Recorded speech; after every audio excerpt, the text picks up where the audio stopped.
अस्सलामु अलैकुम वरहमतुल्लाहि वबरकातुहू।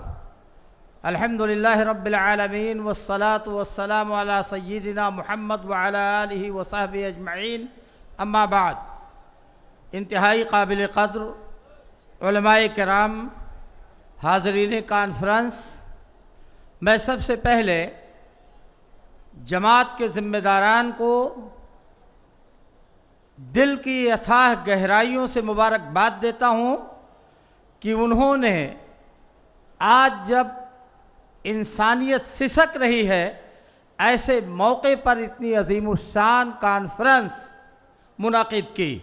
अल्लाह रब्बुल आलमीन उनकी कोशिशों को कबूल फरमाए और जो लोग इस कॉन्फ्रेंस में शरीक हुए, आप तमाम हजरात के लिए मैं अल्लाह रब्बुल आलमीन से दुआ गो हूँ कि अल्लाह रब्बुल आलमीन आपकी इस हाज़िरी को आपके मीज़ान हसनात में शुमार कर ले। मेरे भाइयों, आज यहाँ मुझे बोलने के लिए जो दावत दी गई है या हुक्म दिया गया है, वो इस टॉपिक पे बोलना था कि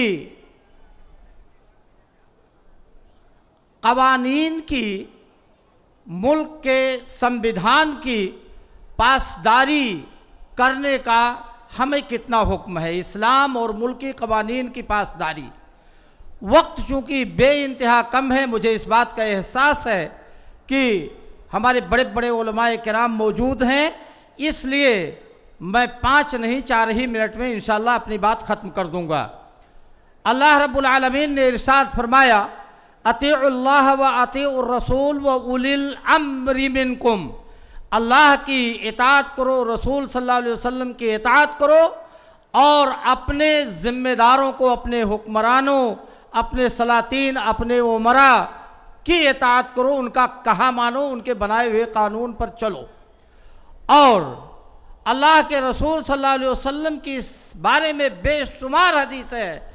एक हदीस मैं आपके सामने पढ़ दूँ कि अल्लाह के नबी सल्लल्लाहु अलैहि वसल्लम ने इरशाद फरमाया कि इंतहाई हकीर किस्म का इंसान भी अगर तुम्हारा हुक्मरान बना दिया जाए तो उसकी भी फरमा बरदारी करो। और जब किसी सहाबी ने कहा, अल्लाह के नबी सल्लल्लाहु अलैहि वसल्लम, ये हुक्मरान जालिम होते हैं, हमारा हक हमें नहीं देते, तो आपने कहा कि तुम्हारे ऊपर जो हक है उसे अदा करो और तुम्हारा जो हक उनके ऊपर है उसे अल्लाह से मांग लो। मेरे भाइयों, ये छोटा सा वाक़या सुना करके मैं अपनी बात ख़त्म कर देता हूँ। हज़रत उमर फ़ारूक रज़ियल्लाह ताला अन्हु खलीफे वक्त थे और तकरीबन 24 लाख मुरब्बा मील के बादशाह थे। अगर इस्तिलाह सही है तो उनका मर्डर हो जाता है, उनको कत्ल कर दिया जाता है। कत्ल करने वाला एक नसरानी गैर मुस्लिम इंसान होता है। उनके बेटे हज़रत उबैदुल्लाह साहब, उनको तैश आया, बाप का मर्डर हुआ है, बर्दाश्त नहीं कर सके, उस गैर मुस्लिम नसरानी को मार डाला, कानून को अपने हाथ में ले लिया।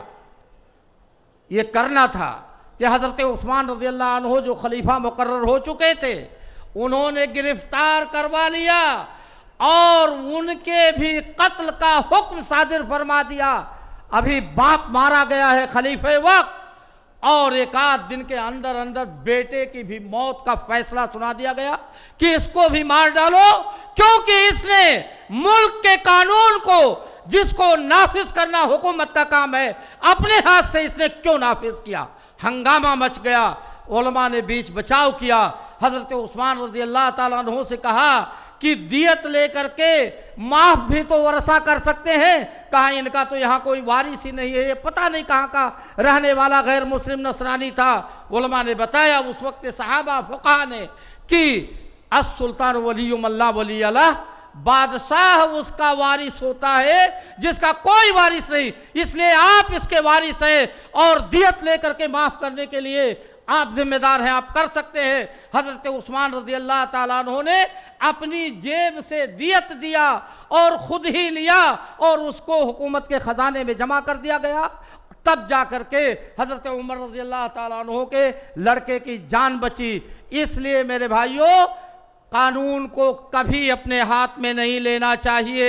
ये आज जो मॉब लिंचिंग हो रही है या हमारे पड़ोसी मुल्कों में इनकलाब के नाम पे जो बगावत हो रही है और वहाँ की अक़लियतों में लूटपाट की जा रही है, उनको मारा जा रहा है, मैं इस कॉन्फ्रेंस के इस अज़ीमुश्शान मंच से ऐसी तमाम चीज़ों की निंदा और मज़म्मत करता हूँ। और मैं समझता हूँ कि मुल्क के कानून पर अमल करने की सबसे पहली जिम्मेदारी हुक्मरानों की और शासन में बैठे हुए लोगों की है, और उसके बाद उनके मातहत प्रशासन में जो जिम्मेदार बैठे हैं उनकी जिम्मेदारी होती है, उसके बाद हमारी जिम्मेदारी है। इसलिए मेरे भाइयों, मुल्की कवानीन जो बनाए गए हों, संविधान हमारा जो बनाया गया है, हमें उस पर अमल करना चाहिए। इससे मुल्क में अमन व अमान की फ़ज़ा पैदा होगी और हमारा मुल्क सोने की चिड़िया हो जाएगा। वस्सलामु अलैकुम व रहमतुल्लाहि व बरकातुहू।